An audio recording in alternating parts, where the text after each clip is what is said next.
I'd like to tell you about the strangest secret in the world. Some years ago, the late Nobel Prize-winning Dr. Albert Schweitzer was being interviewed in London, and a reporter asked him, "Doctor, what's wrong with men today?"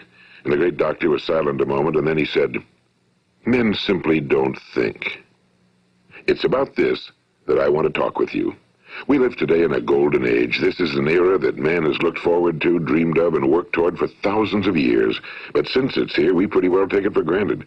We in America are particularly fortunate to live in the richest land that ever existed on the face of the earth, a land of abundant opportunity for everyone. But do you know what happens? Well, let's take 100 men who start even at the age of 25. Do you have any idea what will happen to those men by the time they're 65? These 100 men who all start even at the age of 25 believe they're going to be successful. If you asked any one of these men if he wanted to be a success, he'd tell you he did. And you'd notice that he was eager toward life, that there was a certain sparkle to his eye, an erectness to his carriage, and life seemed like a pretty interesting adventure to him. But by the time they're 65, 1 will be rich. 4 will be financially independent. 5 will still be working. 54 will be broke. Now think a moment. Out of the 100, only 5 make the grade. Now why do so many fail? What has happened to the sparkle that was there when they were 25? What's become of the dreams, the hopes, the plans? And why is there such a large disparity between what these men intended to do and what they actually accomplished? When we say about 5% achieve success, we have to define success. And here's the best definition I've ever been able to find. Success is the progressive realization of a worthy ideal. If a man is working toward a predetermined goal and knows where he's going, that man is a success. If he's not doing that, he's a failure. Success is the progressive realization of a worthy ideal. Rollo May, the distinguished psychiatrist, wrote a wonderful book called Man's Search for Himself. And in this book he says, the opposite of courage in our society is not cowardice. It is conformity. And there you have the trouble today. It's conformity, people acting like everyone else without knowing why, without knowing where they're going. Now think of it. In America right now, there are over 18 million people 65 years of age and older. And most of them are broke.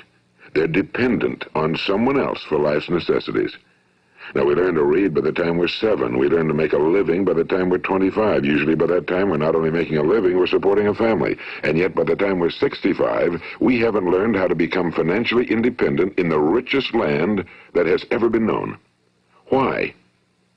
We conform. And the trouble is that we're acting like the wrong percentage group, the 95 who don't succeed. Now, why do these people conform?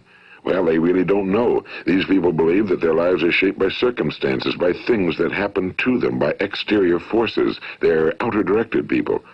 A survey was made one time that covered a lot of men, working men, and these men were asked, "Why do you work? Why do you get up in the morning?" 19 out of 20 had no idea. If you ask them, they'll say, well, everyone goes to work in the morning, and that's the reason they do it, because everyone else is doing it. Now let's get back to our definition of success. Who succeeds? The only person who succeeds is the person who is progressively realizing a worthy ideal. He's the person who says, I'm going to become this, and then begins to work toward that goal. I'll tell you who the successful people are. A success is the school teacher who's teaching school because that's what he or she wants to do. The success is the woman who's a wife and mother because she wanted to become a wife and mother and is doing a good job of it. The success is the man who runs the corner gas station because that was his dream. That's what he wanted to do. The success is the successful salesman who wants to become a top-notch salesman and grow and build with his organization. A success is anyone who is doing deliberately a predetermined job because that's what he decided to do deliberately. But only 1 out of 20 does that. That's why today there isn't really any competition unless we make it for ourselves. Instead of competing, all we have to do is create. You know, for 20 years, I looked for the key which would determine what would happen to a human being. Was there a key I wanted to know which would make the future a promise that we could foretell to a large extent? Was there a key that would guarantee a person's becoming successful if he only knew about it and knew how to use it? Well, there is such a key, and I've found it. Have you ever wondered why so many men work so hard and honestly without ever achieving anything in particular, and others don't seem to work hard and yet seem to get everything? They seem to have the magic touch. You've heard them say that about someone. Everything he touches turns to gold. And have you ever noticed that a man who becomes successful tends to continue to become successful? And on the other hand, have you noticed how a man who's a failure tends to continue to fail? Well, it's because of goals. Some of us have goals, some don't. People with goals succeed because they know where they're going. It's that simple. Think of a ship leaving a harbor, and think of it with the complete voyage mapped out and planned. The captain and crew know exactly where it's going and how long it'll take. It has a definite goal. Now, 9,999 times out of 10,000, it will get to where it started out to get. Now let's take another ship, just like the first, only let's not put a crew on it or a captain at the helm. Let's give it no aiming point, no goal, no destination. We just start the engines and let it go. I think you'll agree with me that if it gets out of the harbor at all, it will either sink or wind up on some deserted beach, a derelict. It can't go anyplace because it has no destination and no guidance, and it's the same with a human being. Take the salesman, for example. There's no other person in the world today with the future of a good salesman. Selling is the world's highest paid profession, if we're good at it and if we know where we're going. Every company needs top-notch salesmen, and they reward those men. The sky's the limit for them. But how many can you find? Someone once said the human race is fixed, not to prevent the strong from winning, but to prevent the weak from losing. The American economy today can be likened to a convoy in time of war. The entire economy is slowed down to protect its weakest link, just as the convoy had to go at the speed that would permit its slowest vessel to remain in formation. That's why it's so easy to make a living today. It takes no particular brains or talent to make a living and support a family today. So we have a plateau of so-called security, if that's what a person's looking for. But we do have to decide how high above this plateau we want to aim. Now let's get back to the strangest secret in the world, the story that I wanted to tell you today. Why do men with goals succeed in life and men without them fail?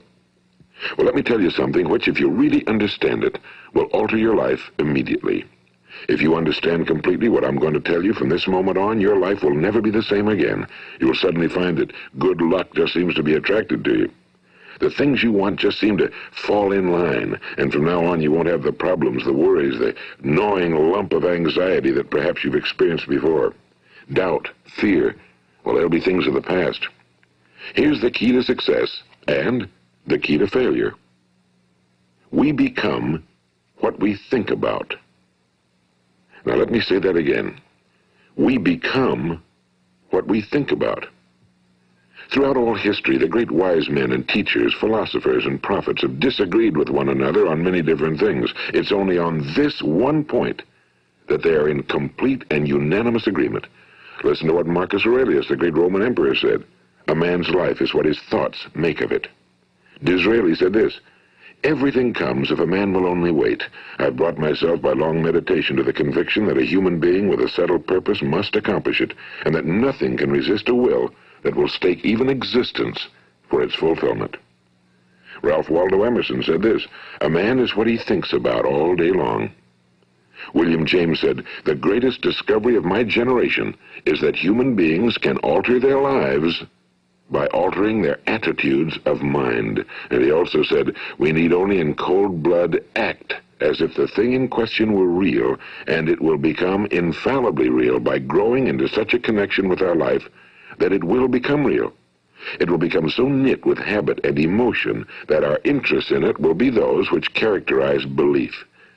And he also said, if you only care enough for a result, you will almost certainly attain it. If you wish to be rich, you will be rich. If you wish to be learned, you will be learned. If you wish to be good, you will be good. Only you must then really wish these things and wish them exclusively, and not wish at the same time 100 other incompatible things just as strongly. In the Bible, you read in Mark 9:23, if thou canst believe, all things are possible to him that believeth. My old friend Dr. Norman Vincent Peale put it this way, this is one of the greatest laws in the universe.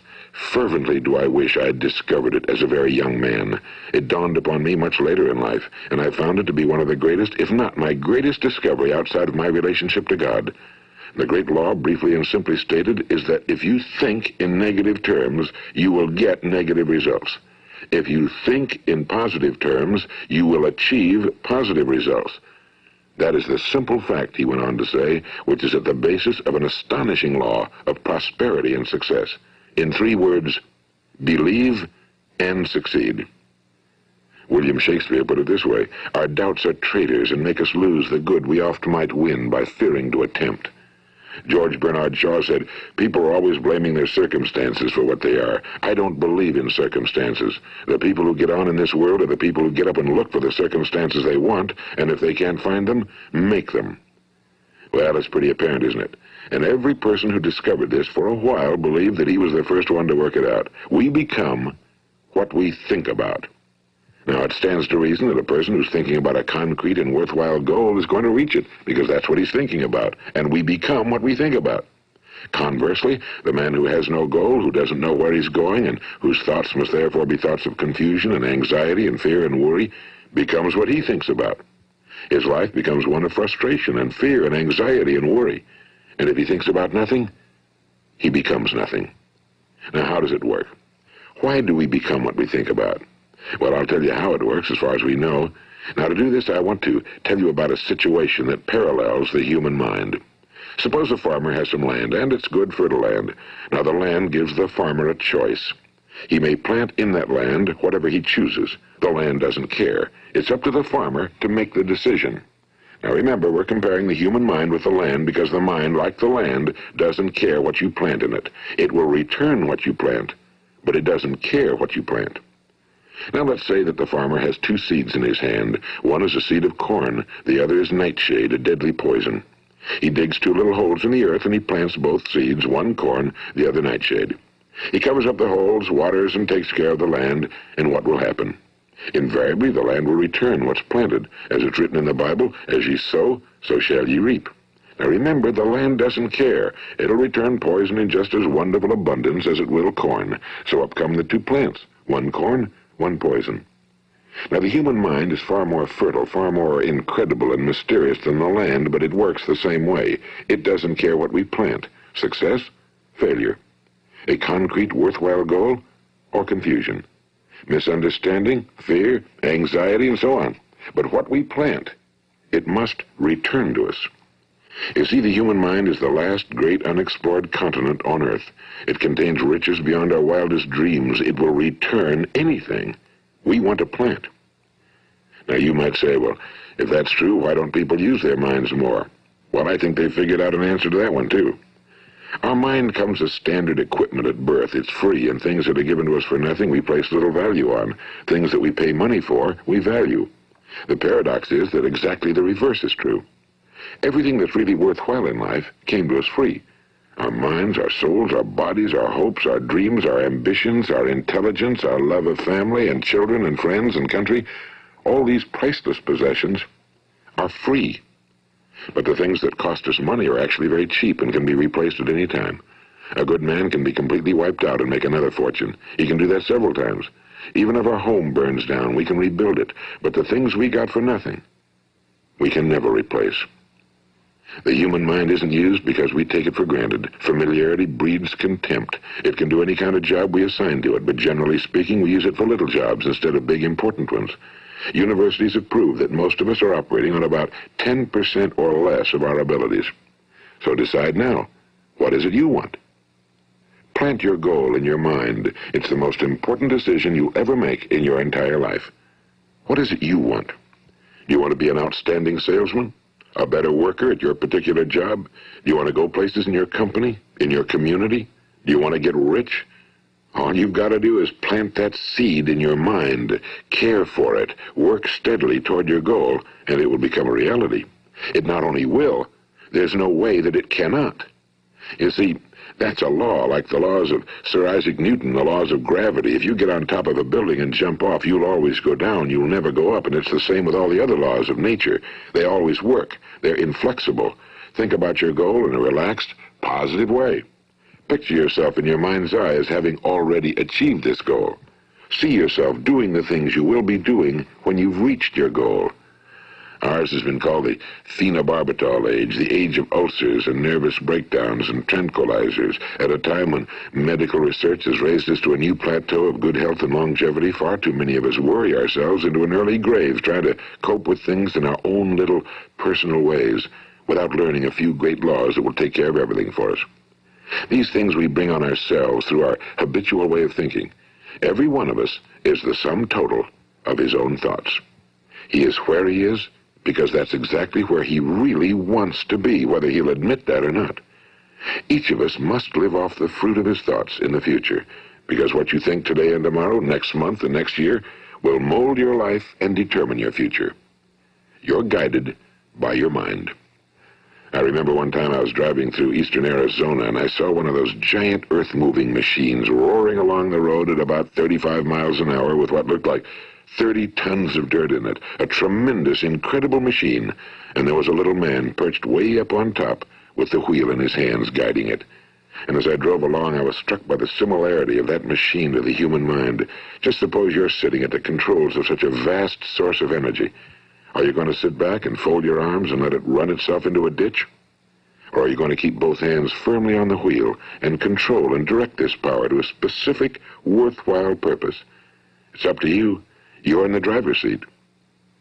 You see, the very law that gives us success is a two-edged sword. We must control our thinking. The same rule that can lead a man to a life of success, wealth, happiness, and all the things he ever dreamed of for himself and his family. That very same law can lead him into the gutter. It's all in how he uses it, for good or for bad. This is the strangest secret in the world. Now, why do I say it's strange, and why do I call it a secret? Actually, it isn't a secret at all. It was first promulgated by some of the earliest wise men, and it appears again and again throughout the Bible, but very few people have learned it, understand it. That's why it's strange, and why for some equally strange reason it virtually remains a secret. I believe that you could go out and walk down the main street of your town and ask one man after another what the secret of success is, and you probably wouldn't run into one man in a month who could tell you. Now, this information is enormously valuable to us if we really understand it and apply it. It's valuable to us not only for our own lives, but the lives of those around us, our families, employees, associates, and friends. Life should be an exciting adventure. It should never be a bore. A man should live fully, be alive. He should be glad to get out of bed in the morning. He should be doing a job he likes to do because he does it well. One time I heard Grove Patterson, the great late editor-in-chief of the Toledo Daily Blade, make a speech, and as he concluded his speech, he said something I've never forgotten. He said, "My years in the newspaper business have convinced me of several things. Among them, that people are basically good, and that we came from someplace, and we're going someplace. So we should make our time here an exciting adventure. The architect of the universe didn't build a stairway leading nowhere." And the greatest teacher of all, the carpenter from the plains of Galilee, gave us the secret time and time again. As ye believe, so shall it be done unto you. I've explained the strangest secret in the world and how it works. Now, on this side, I want to explain how you can prove to yourself the enormous returns possible in your own life by putting this secret to a practical test. I want you to make a test that will last 30 days. It isn't going to be easy, but if you'll give it a good try, it will completely change your life for the better. Now, back in the 17th century, Sir Isaac Newton, the English mathematician and natural philosopher, gave us some natural laws of physics which apply as much to human beings as they do to the movement of bodies in the universe.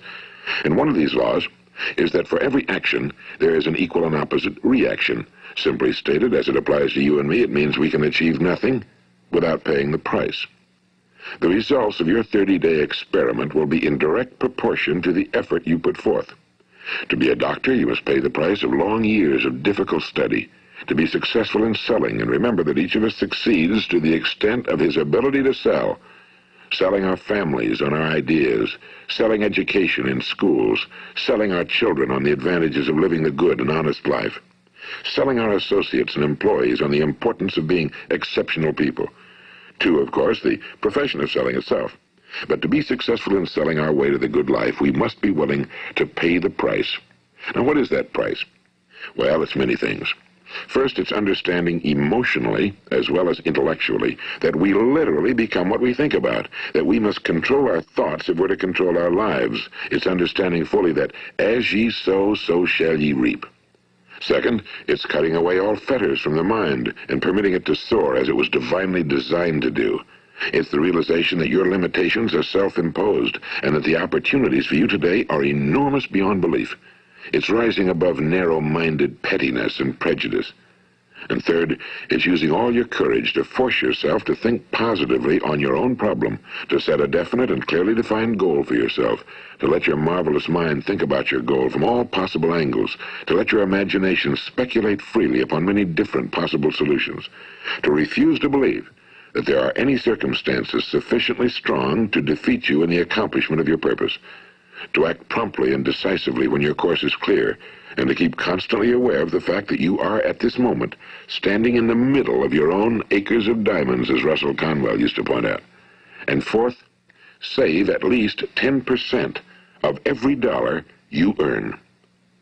It's also remembering that no matter what your present job, it has enormous possibilities if you're willing to pay the price. Now let's just go over the important points in the price each of us must pay to achieve the wonderful life that can be ours. It is, of course, worth any price. 1. You will become what you think about. 2. Remember the word imagination and let your mind begin to soar. 3.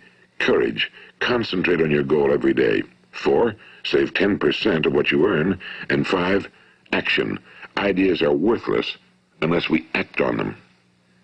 Now, I'll try to outline the 30-day test I want you to make. Keep in mind that you have nothing to lose by making this test and everything you could possibly want to gain.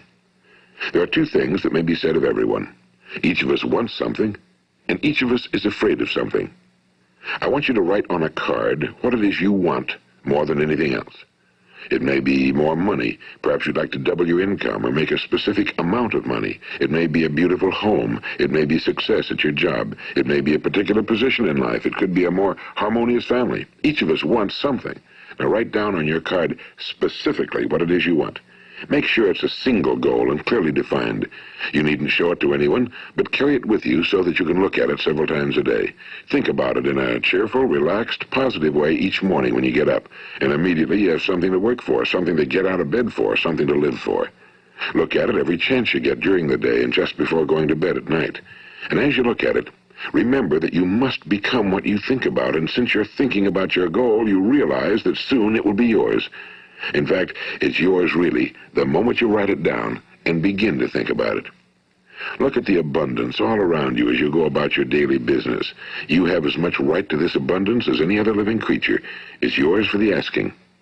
Now we come to the difficult part. Difficult because it means the formation of what is probably a brand new habit, and new habits are not easily formed. Once formed, however, it will follow you for the rest of your life. Stop thinking about what it is you fear. Each time a fearful or negative thought comes into your consciousness, replace it with a mental picture of your positive and worthwhile goal. And there'll come times when you'll feel like giving up. It's easier for a human being to think negatively than positively. That's why only 5% are successful. You must begin now to place yourself in that group. For 30 days, you must take control of your mind. It will think about only what you permit it to think about. Each day for this 30-day test, do more than you have to do. In addition to maintaining a cheerful, positive outlook, give of yourself more than you've ever done before. Do this knowing that your returns in life must be in direct proportion to what you give. The moment you decide on a goal to work toward, you're immediately a successful person. You are then in that rare and successful category of people who know where they're going. Out of every 100 people, you belong to the top 5.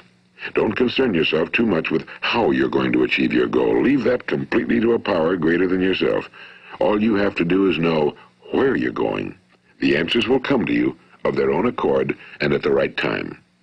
Remember these words from the Sermon on the Mount, and remember them well. Keep them constantly before you this month of your test. Ask, and it shall be given you. Seek, and ye shall find.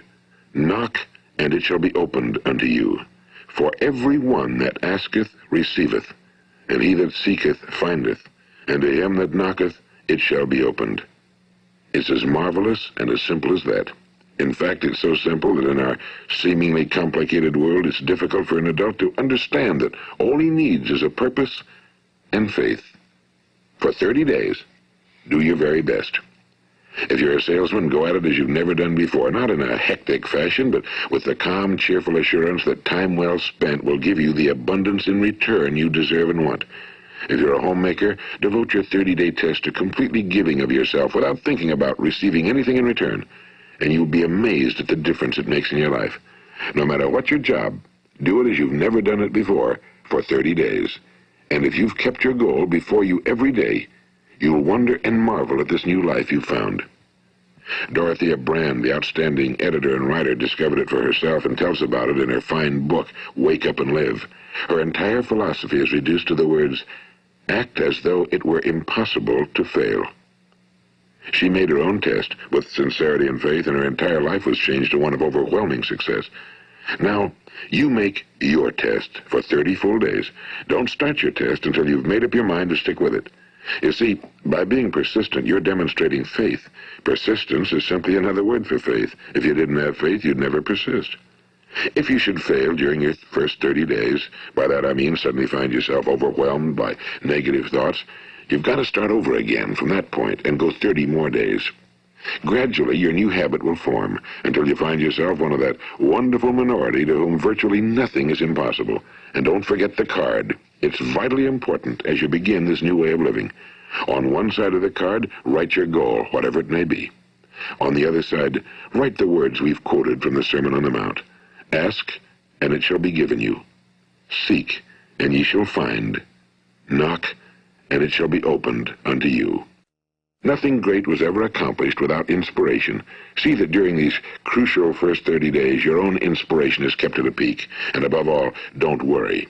Worry brings fear, and fear is crippling. The only thing that can cause you to worry during your test is trying to do it all yourself. Know that all you have to do is hold your goal before you. Everything else will take care of itself. Remember also to keep calm and cheerful. Don't let petty things annoy you and get you off course. Now, since making this test is difficult, some will say, why should I bother? Well, look at the alternative. No one wants to be a failure. No one really wants to be a mediocre individual. No one wants a life constantly filled with worry and fear and frustration. Therefore, remember that you must reap that which you sow. If you sow negative thoughts, your life will be filled with negative things. If you sow positive thoughts, your life will be cheerful, successful, and positive. Now, gradually, you'll have a tendency to forget what you've heard on this recording. Play it often. Keep reminding yourself of what you must do to form this new habit. Gather your whole family around at regular intervals and listen to what's been said here. You know, most men will tell you that they want to make money without understanding the law. The only people who make money work in a mint. The rest of us must earn money. This is what causes those who keep looking for something for nothing or a free ride to fail in life. The only way to earn money is by providing people with services or products which are needed and useful. We exchange our time and our product or service for the other man's money. Therefore, the law is that our financial return will be in direct proportion to our service. Now, success is not the result of making money. Making money is the result of success, and success is in direct proportion to our service. Most people have this law backwards. They believe that you're successful if you earn a lot of money. The truth is that you can only earn money after you're successful. It's like the story of the man who sat in front of the stove and said to it, "Give me heat, and then I'll add the wood." How many men and women do you know, or do you suppose there are today, who take the same attitude toward life? There are millions. We've got to put the fuel in before we can expect heat. Likewise, we've got to be of service first before we can expect money. Don't concern yourself with the money. Be of service, build, work, dream, create. Do this and you'll find there's no limit to the prosperity and abundance that will come to you. Prosperity, you know, is founded upon a law of mutual exchange. Any person who contributes to prosperity must prosper in turn himself. Sometimes the return will not come from those you serve, but it must come to you from someplace, because that's the law. For every action, there is an equal and opposite reaction. As you go daily through your 30-day test period, remember that your success will always be measured by the quality and quantity of service you render, and money is a yardstick for measuring this service. No man can get rich himself unless he enriches others. Now, there are no exceptions to a law. You can drive down any street in America and from your car estimate the service that's being rendered by the people living on that street.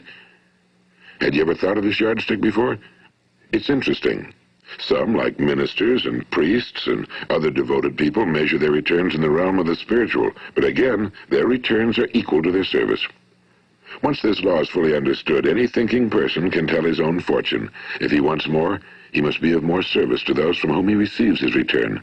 If he wants less, he has only to reduce his service. This is the price you must pay for what you want. If you believe you can enrich yourself by deluding others, you can end only by deluding yourself. It may take some time, but just as surely as you breathe, you'll get back what you put out. Don't ever make the mistake of thinking you can avert this. It's impossible.